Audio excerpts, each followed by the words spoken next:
All right, for a lot of people have problems. I've had problems too with the ignition gateway, not be able to ping on another machine, but not be able to access it. And it's a little bit frustrating, but I think it comes down to port 8088 not being open. So I want to open up the firewall here. All right, let's see, advanced security. I think we want to select inbound rules here. All right, so we want to select new rule for inbound rules. Let's see, the rule type, we want a port,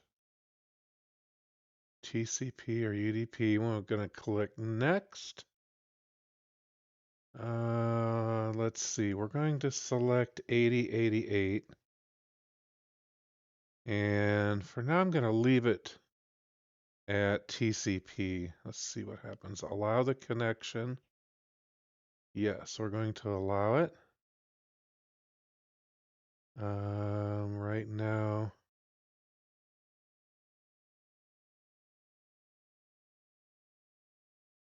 we are at home. Domain. I'm going to leave that checked. I think really it could just be private for a home network. We're going to call this ports to open. I don't know what to really call that. And that should be it.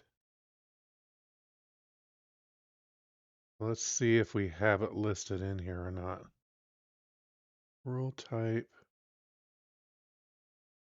I guess it's already there, right?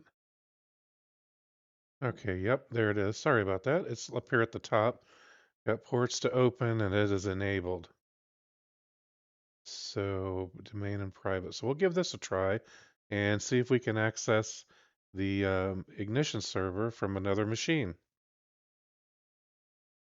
All right, so now we are on another machine, and I happen to know the IP here is 192.168. It's going to auto type it, but 1.49. And then, yes, you want to make sure you add the colon 8088 for that port. All right, so we're going to test this because it didn't work for me yesterday. And there we go. We are in another machine. And like I said, I was able to ping the machine yesterday, but I was not able to access the ignition server. And what it requires is I had to go to Windows 10. The machine that I'm running this Ignition Maker Edition on is running Windows 10. And I'm just using HTTP, not HTTPS, the secure. I think if you're using HTTPS, the default port, I believe, is 8043.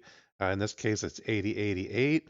And I needed to open that up. I've had this problem a few times before, and it wasn't clear to me how to do this, but I wanted to just to share how you can go into the Windows firewall, Windows Defender firewall, and configure it so that you can open up that port. Hope that's been helpful. Please like, share, and subscribe. Thank you.